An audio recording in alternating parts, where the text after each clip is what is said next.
My name is Barbara Trombley, and my passion is to think outside of the box and to be authentic and to do art under every circumstance. I'm a multimedia artist.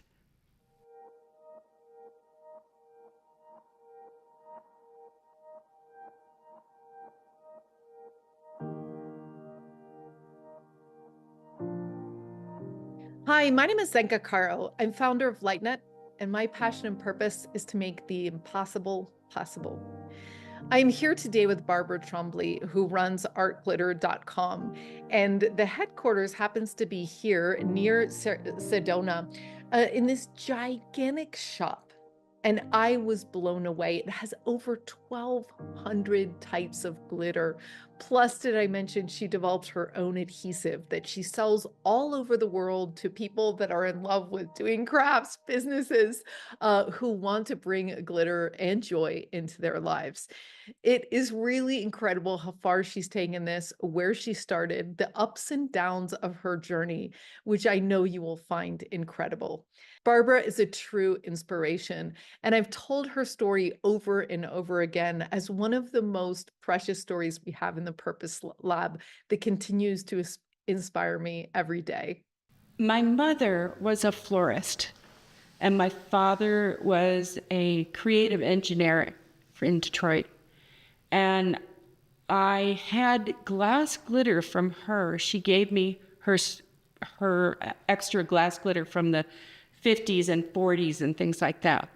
And then I got married. I got pregnant right away. I was a financial rep at the time, and so I couldn't go and do that job. I didn't feel like successfully, so I made a line of greeting cards out of her glitter and the glitter that was in the dime store and our favorite Elmer's glue. So I took it around to alternative card stores in Detroit, and I said, if I made something that looked like this, would you buy that? And they said, yes. I'll take 12 of those, 18 of those, 24 of those, and how much will they be? And I said, I don't know. She said, well, how long did they take to make? And I said, about 2 minutes and 20 years worth of experience working with different art mediums. I made my own Christmas cards every year in a different medium. So sometimes I watercolored them. Anyhow, so this one year I did them in glitter, chunky glitter from the dime store. And I sent out like 50 cards, and I got like 12 phone calls back about how much it was just like immediate response. And then somebody else wanted some thank you notes printed. So I went to this printer, and it just came upon me like this, that I was going to be in the handmade greeting card business. So I made up 21 card designs, and I took them around to alternative card stores in Detroit, which there were only about like 5. But they ordered them, and then I started that way. And I did my trials and errors, and then it just kind of worked out that it was like crucial things, like my husband said to me, well, let me spray the backgrounds of these. And that was great, but he sprayed them with like automotive paint. And so my adhesive didn't stick to it, and it was all popping off. So there were some problems. I sent out these cards, and the glitter was coming off. So I replaced those cards, and then he was also in the adhesives industry, and so I went about with him suggesting who to go to. And I created my own line of adhesive just for me for making handmade greeting cards. So that was the beginning. And then I was a calligrapher, formally trained calligrapher. And so I really wanted something that was really sophisticated instead of the chunky square glitter, metallic square glitter. And so I went about researching that. And then I had the glitter made to my specifications. So that's how I started off. Right, so I moved the whole card industry out. A friend of mine from when I was a financial rep, funded my company for $20,000, and he kept the books for 2 years, and I moved into his warehouse in Detroit. And he took me to an international card show, and I picked up some reps, And so we ended up making 1,500 cards a day by hand, one at a time. So I moved that out here to Arizona, and I just rented a place. And we did that for almost 10 years. That's a long time. And then in 1991, I believe, maybe Kuwait was invaded or something like that. The gas went up to $4 a gallon back then. And it's like the phone stopped ringing because I was at that point in time in 21 countries, and we were making between 1,500 and 3,000 cards a day between 2 glue girls and 5 glitter girls in the assembly line. Yeah, it was pretty amazing. And we shipped to, like I said, I think it was like 21 countries, Japan. I had people calling me from Argentina, how do you do this? Greece, tell us your method. And I actually had some CAD CAM people come over from Prescott to see if we could automate this. But they said no, there was nothing as efficient as how we were doing it. So it was pretty amazing. Then when that desert storm or something that happened, and then all the phones stopped ringing, adversity, right? We got one phone call in a month, right? Because everybody stopped buying. Well, then I moved it all back into my house from this 1,500 square foot studio. And then the girls that had been working for me back then, they were coming to my house. They said, I need a glitter fix. I have to have a glitter fix. I need to make some cards. And I said, And then a very famous person in the rubber stamp industry, Dee Grunick, saw me at because I exhibited in the New York Stationery Show the next year.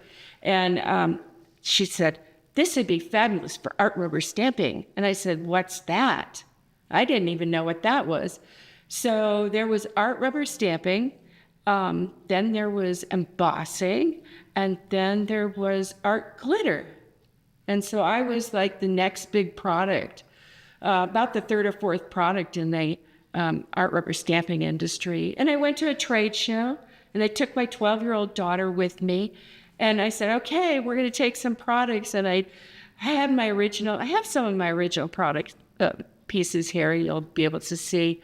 But my packaging was not great, but I sold everything. I went, wow, okay, maybe we should do this. I just kind of stepped out on a limb, dove off that cliff, that kind of a thing.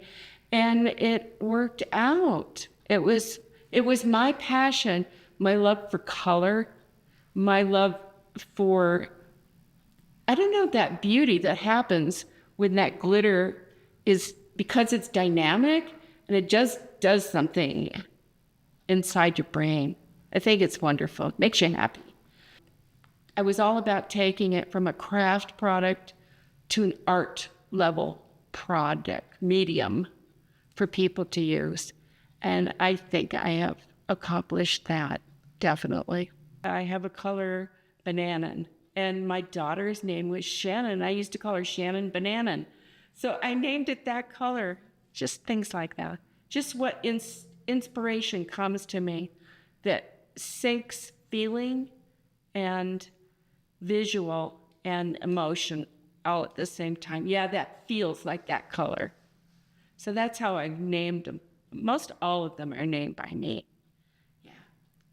I didn't quite know, but I know I had an inspiration that came over me in 1976 when I was sitting in my little silver Honda car that said, I think I'd like to be in art and business. I'd like to meld those two because I was a financial rep at the time, but really my entire background was art. I've been drawing, making things in all different medias since I was a little kid. So in 1976, that's a long time ago. Well, I had a friend, and she said to me, she went to art college with me, and she said, Barb, why don't you help me design this booth? Okay. So that was just like one thing. And then she got me a job with a graphic design studio in Detroit, McNamara Associates. So then I was working for people that I was a calligraphy apprentice. So that was just, it was just like one thing happened and pulled me toward it as well, because I was like an artist, pretty content, just did what was in front of me, but other things came from the universe and pulled me in a direction. And I went in that direction, fortunately. So yeah, that was just kind of cool. If you kind of go on your hunch, take your hunch, and if it's a pure feeling, try to move forward toward that hunch. Just experiment with that dynamic idea that came to you. Why not, right? I have a piece of art over there called Why Not? Jump off the cliff and try it. That is part of love coming out of you too. It's your creativity. It's God's creativity. It's coming through you out as well. It's your inspiration. It's something inspiring you, and you're able to then inspire outward. I think that I have inspired people. Number one, glitter is dynamic. It does something inside of you that's just beautiful. Um, it, I think it would be a really good product in the mental health industry because it makes you feel good with the world, with yourself. It does inspire you. So, plus it was a very new medium. It was just amazing that who else, I don't take credit for it for myself. It came through me. And so this happened, and I just kept going through it. I remember when my children were very young, and my brother said, "What are you doing out here in Arizona, in the middle of nowhere, Arizona? Come home to Detroit. Work on some big things, you know?" I'm going, this is my dream. This is my dream. I can't stop it. And so after I had really made that commitment that that was my dream within myself, then it started changing. And like I said, these outside influences come to you and pull you and fill a niche in the world. I mean, we have done some amazing things. We've done the Victoria's Secret runway show for about 8 years. We decorated the White House Christmas tree with the children of Arizona. I think they were Boy Scouts and Girl Scouts. We've done so many. People have glittered their houses. They've glittered pool tables, cars, dashboards in their cars. It's been, and they come and show me. It's so cool. It really is. So yeah, we have done a lot of things, even more than I can even think of right now. Well, interesting. A gentleman friend of mine, I'm going to name drop, Alfred Topman in Detroit. He was a big magnet of shopping centers in the United States. And I said to him, I said, "Alfred, what should I do?" And he said, "Honey, do what you love." And I said, "Should I like invest in?" I said, "What should I invest in?" He says, "Invest in yourself." I went, and that singly was probably the most moving statement anybody had ever said to me. Invest in yourself. That's powerful. I went, wow. And so that's really what I did. And if you think about what is that moving point, that was it. So it's do what you love and invest in yourself. I took out some paper and I had a pen and I put my pen to the paper and I said, okay, where is this pen going? And I just started doing. And I tried not to think. And I also tried not to judge myself. And I just really, that was an exercise. And even if it's just scribble. And so now I do that all the time where it's scribble per se. But it's freeing. And then it went on to bigger drawings and larger drawings. It was just, you just start and let what's inside of you move your hand. Just do it. And then you'll hear a voice, or you'll have an inspiration that'll tell you what to do next. And just find yourself through that kind of exercise with your hands or your mind, or writing a book, or the first page, the first word on the page, and you don't know what to say after that, just write the first word down. I used to tell a friend of mine, if you want to be a runner, but you just don't have the motivation, I said, just get in your running clothes and step outside. Don't think about the rest of it. Just move forward. Are you looking to begin your life of passion and purpose? We are waiting for you with our groups of 8 to 12. These loving teams are formed to look over our success data to find the fastest and funnest and most direct way for you to find your purpose and calling in life. To find out more, go to holomovement.net/purpose.